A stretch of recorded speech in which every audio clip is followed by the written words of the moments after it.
¿Qué tal, amigos? Bienvenidos a esta entrevista que vamos a tener el día de hoy con Gonzalo Cano.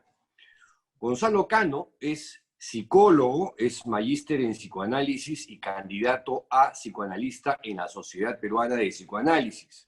Trabaja como psicoterapeuta, es autor del blog Divanaciones en la Mula, Divanaciones con B larga, es Ironman y ahora se ha convertido en escritor. Acaba de publicar con el sello de La Mula su primera novela titulada Sepulcros Blanqueados. Gonzalo, ¿qué tal? Bienvenido. Hola Pedro, ¿cómo estás? Bien, aquí Bueno, estamos. cuéntanos un poco de qué trata a grandes rasgos esta novela Sepulcros Blanqueados. Bueno, el título es parte de una famosa frase bíblica en la que Jesús, digamos, le reniega contra los fariseos, contra los maestros de la ley, por ser, en teoría, los portadores de la corrección, de la ortodoxia de doctrina, y les llama sepulcros blanqueados, que significa justamente tumbas, o sea, espacios de gusanos, cuerpos muertos en descomposición, blanqueadas por encima, ¿no? Y a raíz de eso, y de mi experiencia y mi estudio en varios temas relacionados con grupos sectarios y religiosos, se me ocurrió generar a tres personajes, ¿no? Uno es un chico que viene de otro país, en este caso Estados Unidos, a buscar el pasado de su padre, que resultó haber sido un pedófilo serial de una secta católica, ¿no? Y bueno, y se encuentra con una serie de vicisitudes, ¿no? En ese camino se encuentra con un sacerdote, que es el segundo personaje, que es este cura, buen cura, en el sentido literal de ser un buen cristiano, digamos, que está, en su afán por ser cura, pues está con este sentimiento de culpa de que su mejor amigo, con quien entró a esta secta, fue abusado y él se enteró después, entonces no sabe si hizo bien quedándose en su esfuerzo por ser cristiano, y tiene todas las dudas típicas que me imagino un cura debe tener cuando va envejeciendo y va sintiendo la soledad propia del sacerdocio, ¿no? Bueno, además está todo esto puesto en un futuro imposible, ¿no? En que la iglesia ha disuelto esta secta, este grupo, el matrimonio está permitido en los curas católicos, en fin. ¿En qué ¿Perdón? momento se dispara la idea de escribir la novela, Gonzalo? En dos momentos, en realidad. La primera es cuando Jeffrey Daniels, el pedófilo del Sodalicium, me invita a Facebook. Y yo entro y me doy cuenta que además este tipo, que yo ya sabía que era pedófilo, esto es en el año, entre el 2000 y el 2010, ¿Ya? y me entero de esto y bueno, resulta que tenía hijos, estaba casado y nada, tenía una vida normal, ¿no? Entonces se me ocurre que quizás su hijo pueda venir a Lima algún día a enterarse quién fue su padre, ¿no? Y ese es el origen de la novela, ¿no? Contar cómo una institución se degrada o es descubierta. Ahora, la novela que tengo acá y que he leído con bastante interés está claramente inspirada en el Sodalicium de Luis Fernando Figari, y obviamente tiene un giro de ficción, de thriller policial, pero al leerla, una de las cosas que me enganchó a mí en lo personal es el símil con la realidad, ¿no? La experiencia de haber pertenecido, de haber sido parte de una secta destructiva, pero con fachada religiosa. ¿Cómo describirías tú tu paso por el Sodalicium, Gonzalo? Bueno, el tercer personaje es justamente alguien que además está en primera persona, que relata un poco eso, ¿no? Cómo uno conoce una realidad que lo cuestiona, que lo hace pensar que existe una solución para los problemas del mundo, de la vida, de uno mismo, y luego en el camino se va decepcionando. Yo creo que mi novela entera es una novela sobre la decepción, sobre este sentimiento con el que los adultos tenemos que lidiar durante nuestras vidas, porque lo que nos pasa en la vida es que nos vamos decepcionando y la vida feliz se trata de poder vivir, sobrevivir a las decepciones, ¿no? Nuestros papás no son quienes nos imaginamos, nuestros héroes no son quienes nos imaginamos, son mejores en algunas cosas y peores en otras, en fin, ¿no? Y mi paso por el Sodalicium, yo diría que fue mi gran decepción, ¿no? Mi puente a la adultez. ¿Cuánto tiempo estuviste ahí? Pues, que se pueden hacer varios tipos de sumas. Formalmente, 2 años y medio, informalmente, como 5, porque es el año que te captan y que todavía no eres formalmente, y luego el año que sales y trabajas para ellos, y mentalmente, bueno, 25, ¿no? Y seguimos contando, digamos, porque sacarse es peor que el A eso, coronavirus, a eso, digamos. a eso, a eso quiero llegar después porque sí me parece un tema medular. De hecho, el personaje con el que más me identifico es con el que acabas de describir. Ahora, a la luz de lo que se conoce, tu opinión sobre lo que ha ocurrido con el Sodalicium, que en la práctica no ha pasado nada. No ha pasado nada en el Poder Judicial, no ha pasado nada en el Congreso, no ha pasado nada en el Ministerio Público, en el Poder Judicial, en la Iglesia no ha pasado nada. En tu opinión personal, ¿crees que ha debido ser disuelto? ¿O basta con la salida de Figari, basta con las supuestas reformas que habrían hecho hacia el interior? Por lo que sé de teología, aprendida en el Sodalicium además, yo creo que sí, ¿no? O sea, yo siempre digo una cosa, ¿no? Si se supone que los movimientos y grupos religiosos son inspiración del Espíritu Santo El y carisma. Dios, el carisma, digamos, es depositado en una persona y Dios es omnisciente y lo que fuera, Dios no es sádico ni pelotudo, digamos, ¿no? Entonces, podríamos decir pues que la iglesia, que tampoco debería ser sádica y pelotuda y que además se autodeclara en la Gaudium et Spes en el Concilio Vaticano II, creo que es el numeral 22, como experta en humanidad, aquí estamos hablando de una pendejada gigantesca, ¿no? Porque aquí no tendría por qué haber carisma, digamos. ¿Por qué tendría que sufrir tanta gente para que los misterios de Dios resuelvan problemas a otros? Es ridículo, ¿no? Habiendo tanta Ahora, gente, incluso en el mismo Sodalicium buena, ¿por qué Dios habría inspirado a este maldito, digamos, ¿no? O a este grupete, porque es una collerita, ¿no?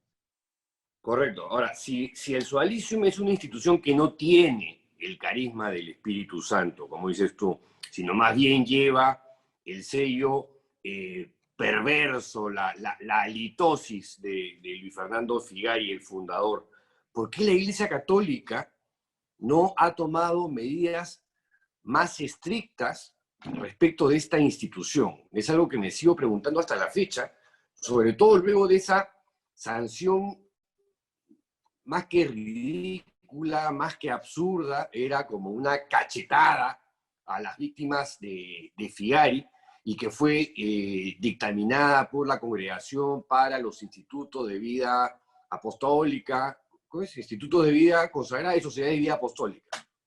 Mira, es que a mí no me sorprende ya, ¿no? Porque en el camino me encontré con 2 casos más para mi tesis de maestría, Maciel y Caradima. Al final me orienté por Maciel, porque es digamos, en América Latina, si bien estos son unos trillizos, porque son idénticos, o sea, tú analizas los grupos, cómo funcionan, los tipos de abuso y las mentalidades, e incluso ciertas cosas de las historias de los tres, y son trillizos, pareciera que les hubieran dado un manual y lo hubieran hecho, Exacto. lo hubieran aplicado.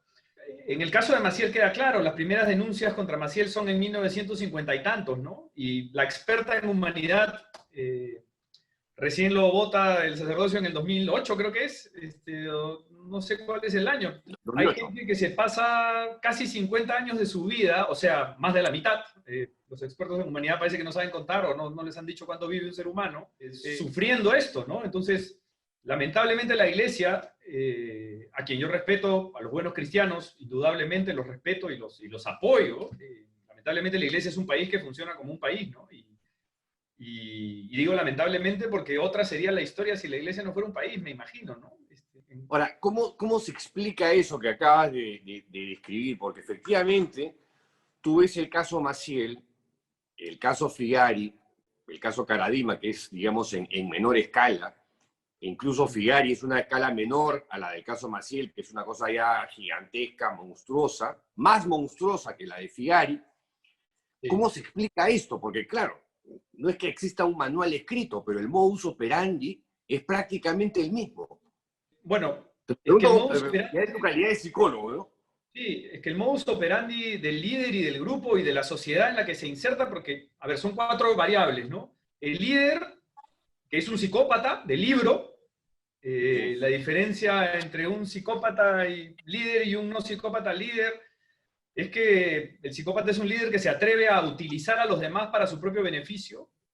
El otro líder, el líder benigno, no los utiliza, sino que los considera seres humanos normales, pero el psicópata no, los considera instrumentos, herramientas, elementos, cosas.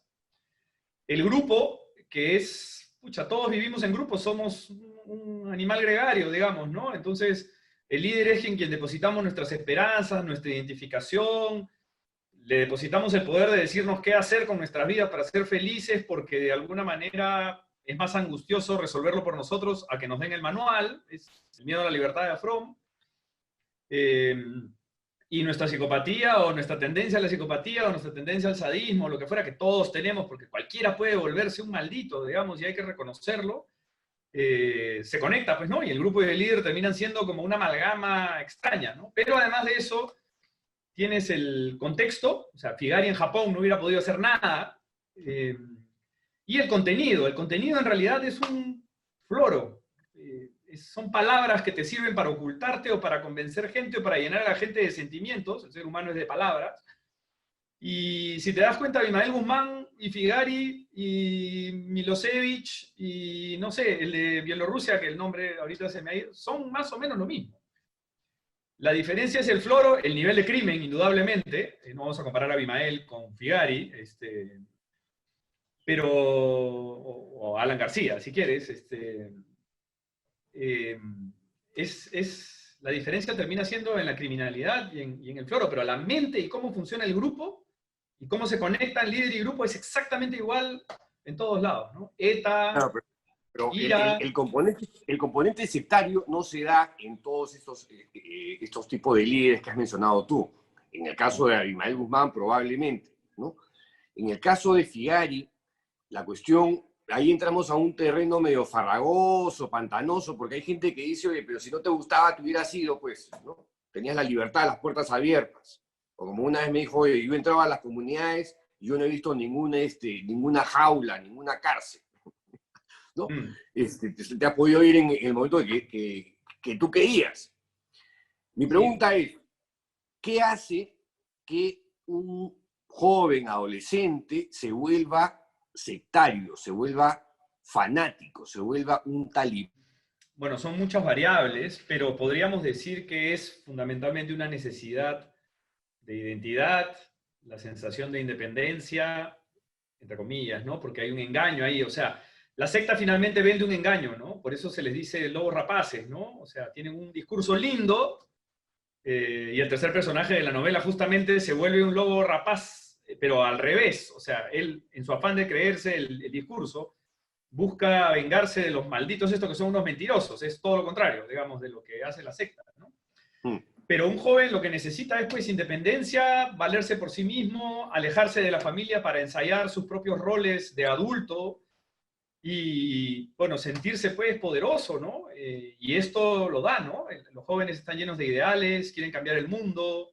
El discurso sirve para eso, finalmente es el gran elemento seductor, ¿no? Y, bueno, cualquier líder de estas características tiene un discurso seductor también, siempre, ¿no? Ahora, ¿cómo explicas tú la prédica de la homofobia en una institución que alberga pederastas y también homosexuales? ¿No hay una suerte de contradicción ahí? Bueno, ese es un tema bien interesante. Primero hay que separar la homosexualidad de la pederastia, ¿no? Sí, son Se dice cosas, no, así separado. separado, ¿no?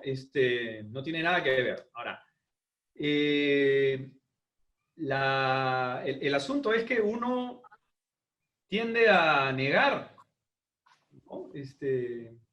Existe un mecanismo de defensa que se llama negación y uno tiende a negar que uno es aquellas cosas que uno no acepta de sí mismo, ¿no? Y cuando uno niega, el famoso ejemplo de Freud, ¿no? O que se usa en psicoanálisis, ¿no?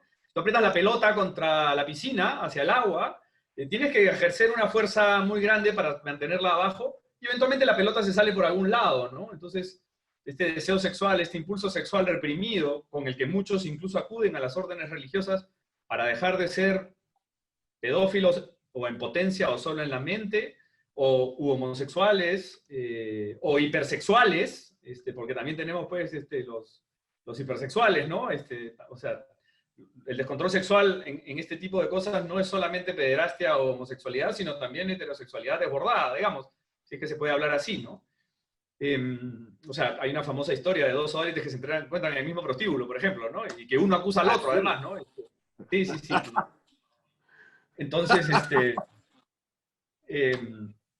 es una historia, bueno, bien divertida, pero da pena en realidad, ¿no? ¿Es un resorte psicológico o es una táctica, una maniobra, parte de la fachada? Ahí yo tengo mis dudas, eso es un campo que yo lo tengo todavía en gris. No me imagino a los pedófilos reuniéndose a organizar su pedofilia. Más bien creo que como está negado, es una inconsciencia medio cómplice común que se vuelve una cultura, ¿no? Y quizás de uno a uno sí, pero no creo que haya una reunión sobre cómo organizarnos para abusar de los chicos sistemáticamente, ¿no? Aunque sí hay reuniones para cómo hacemos para convencer a adolescentes y traer más gente acá, Claro, que en realidad es, digamos... pero es para captarlos, es para captarlos y reclutarlos bajo la lógica de dominarlos y someterlos ex post. Sí, de que son bonitos, Si de que hay son una táctica, inteligentes, si hay una maniobra ahí. La lógica es que son bonitos, son inteligentes o platudos, ¿no? Digamos, los que pueden entrar al menú. Ahora, en corto, ¿cómo describirías tú a Luis Fernando Figari? ¿Es un psicópata, es un sociópata? Bueno, igual que Maciel, es un psicópata, ¿sí? Un psicópata, un líder psicopático, con todas Ahora, las características de manual. la novela, para quienes hemos investigado el caso Sodalicium, y como tú has mencionado, está inspirada en parte en la historia de Jeffrey Daniels, uno de los supuestos pederastas que son señalados en mitad monjes, mitad soldados, y que el propio Sodalicium reconoció como abusador sexual serial en un informe, ¿no?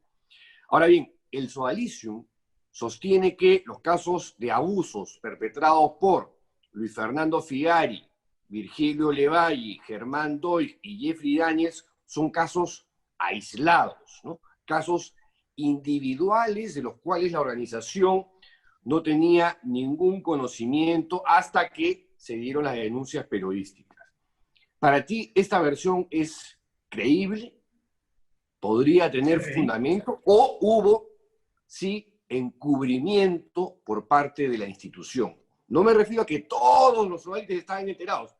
Yo sí creo que se sabía, pero no creo que haya habido una sistematización de la organización para el encubrimiento. Creo que este tipo de fenómenos psicológicos perversos son diferentes a una banda criminal de narcotráfico, digamos. Yo de ahí tengo mis dudas, ¿no? Pero de que muchos más... ¿Y cómo explicas tú que, por ejemplo, en el caso de Figari, Doig, Levalli en su momento, en los 80, tenían el mismo modus operandi con sus víctimas? ¿Eso no es raro? Eso es lo que me hace dudar, ¿no? O sea, cuando yo entraba al Sodalicium, a mí me mete Jeffrey Daniels y vivía en la casa con Doig, manjas, y Doig, bueno, iba todos los días a con Figari. Entonces, que me digan que los tres son casos aislados es, o sea, es como que digas que Messi no le pasa la pelota a Suárez o a Neymar cuando jugaban en el Barça, digamos, ¿no? Tienen que conversar. Eso pues. ¿No? Es indudable. Es indudable, pero el nivel de la planificación del encubrimiento, ahí sí, no sé si tengo mis dudas o no tengo cómo saberlo, pero algo tiene que haber habido y en algún momento hay casos que tienen que haber sido, porque además cuando uno comienza a escuchar estas cosas comienzan a sonar por todos lados, ¿no? Y uno te dice, oye, mi tío, oye, mi amigo, y te cuentan y es parecido, y se manejaron más o menos iguales. Yo mismo me enteré de una víctima. El caso Daniels, el caso Jeffrey Daniels, ¿no?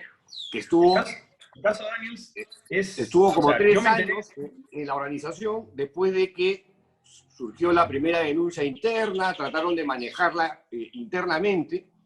Eso no fue un caso de encubrimiento, no fue una operación explícita sobre cómo tapar un crimen. Sí, yo creo que sí. Ahí sí. Pero más por el temor al escándalo que por Por las parar. razones que fueran. Por las razones que Sí. fueran. Es Es un más, yo encubrimiento. sé de mano de boca de Doig, cuando estaba vivo, que Figari lo quería expectorar y Doig lo quería retener para que no siga abusando, ¿no?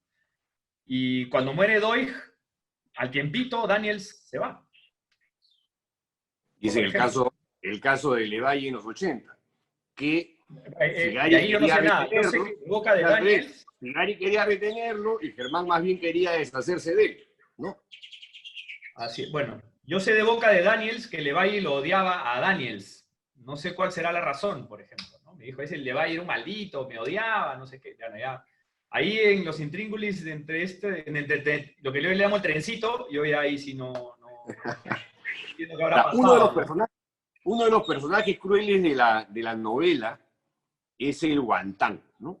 Acá, déjame comentar un poco al público que nos está viendo, es que tú acabas de revelar en tu blog Divanaciones que fuiste uno de los testimonios que habló en Mitad Monjes, Mitad Soldados con el seudónimo de Felipe.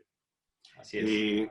Dicho esto, cuando uno lee tu testimonio, hay un personaje al que le pusimos TK, ¿no? Que se parece mucho al Guantán y que en realidad es Oscar Tokumura. Oscar Tokumura Tokumura, quien fue una suerte de verdugo en las comunidades sanbartolinas del Sodalicium, según varios testimonios, entre ellos el tuyo, ¿no? Pero según varios testimonios. Entonces, mi pregunta aquí puntual es, ¿qué rol jugaba Oscar Tokumura en el sistema Sodalite? Eh, a ver, en la ideología sodalite, yo creo que él es alguien que logró ascender de categoría. Según me he ido enterando después, él no era de los candidatos, digamos, a ser de la cúpula de los lindos, ¿no? Pero sin embargo, a punta de esfuerzo se logró un espacio y, y parece que se radicalizó. Yo tengo la sensación de que se radicalizó solito, ¿no? En su celo, que además era un tema que nos hizo meditar locamente durante semanas en San Bartolo, yo creo que en su celo se rayó y creo en realidad que lo rayaron antes y él se estaba vengando de todo el abuso que había recibido en nosotros, ¿no? O sea, a mí en realidad lo que más me da es pena, ¿no? Porque él sí estuvo en el San Bartolo de los golpes y de todas las cosas en las que yo, por ejemplo, no estuve. O sea, a mí nunca me han pegado. A ver, he dormido una vez en un carro, me han gritado, o sea, al final yo creo que se han dado cuenta que no era necesario golpear al cuerpo, sino golpear acá directamente, ¿no? Pero ¿Mm?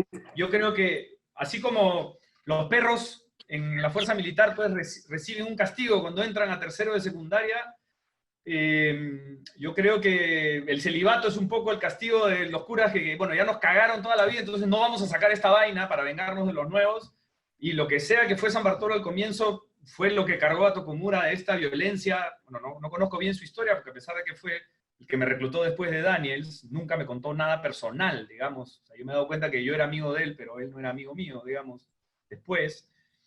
Eh, yo creo que una buena parte de su violencia son sus problemas no resueltos y en parte generados por el sodalicio, ¿no? Y por el maltrato que Ahora, sé que recibió.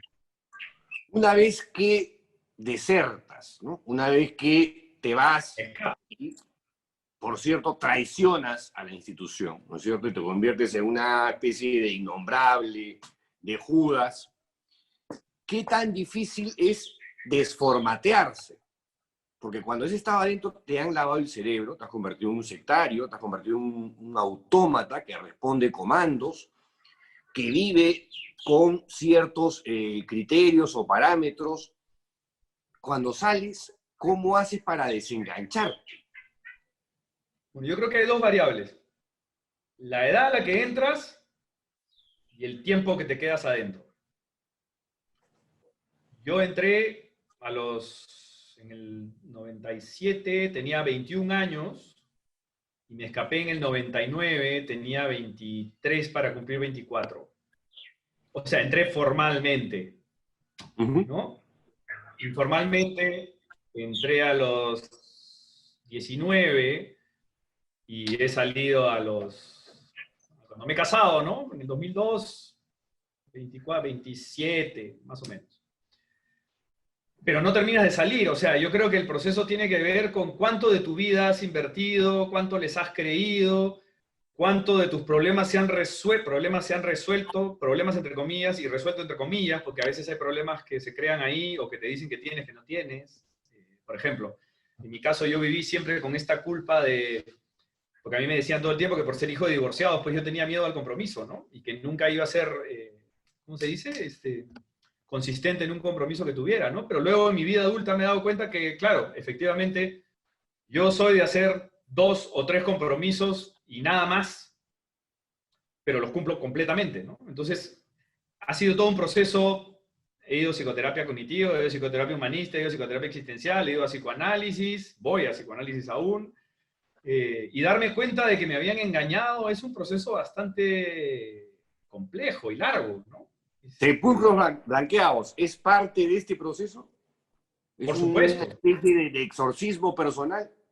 Por supuesto. O sea, Sepulcros Blanqueados tiene 3 finales distintos porque conforme lo iba escribiendo, como me he demorado como 10 años, pasaban cosas que yo trataba de incorporar en mi mente y afuera, ¿no? Porque ha coincidido con la salida de tu libro, con el escándalo de Doig. Yo comencé a escribir este libro antes del escándalo de Doig, con la comisión, con la otra comisión, con el Congreso. Entonces, sí, totalmente. O sea, hay un amigo que leyó mi novela y me dijo, en un momento me parece que los 3 personajes es la misma persona. Yo le digo, sí, pues, porque hay una parte mía que es alguien decepcionado, que se da cuenta que le han mentido. Hay una parte mía que trató de ser un buen cristiano y lo estafaron.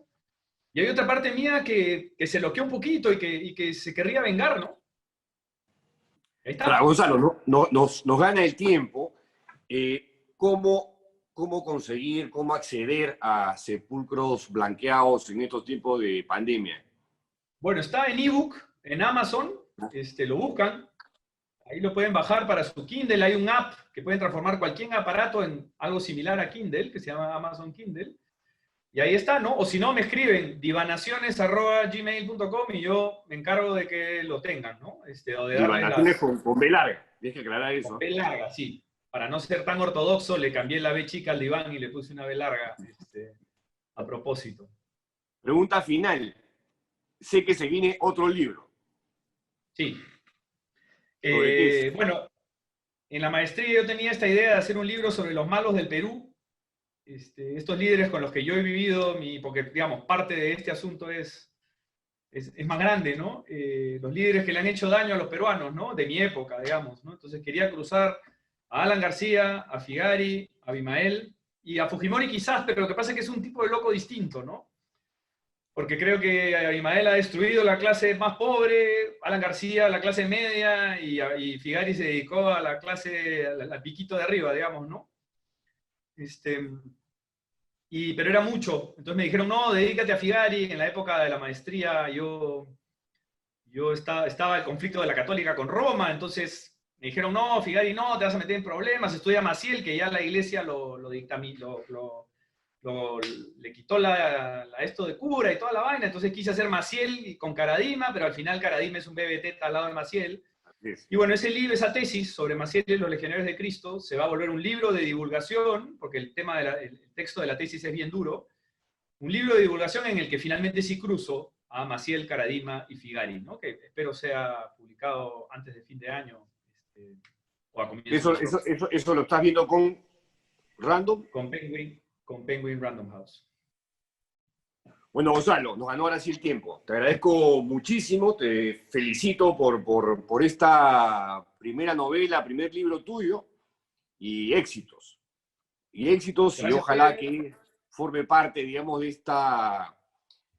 esta plataforma de divulgación sobre el problema de las sectas en el Perú y en el mundo, ¿no? Sí, bueno, esa es la idea, ¿no? Esa es la idea. Bueno, Gracias. Gonzalo, muchas gracias, un abrazo a la distancia y con ustedes, amigos, hasta la próxima, que no sé cuándo será. Chao, chao. Nos vemos. Nos vemos.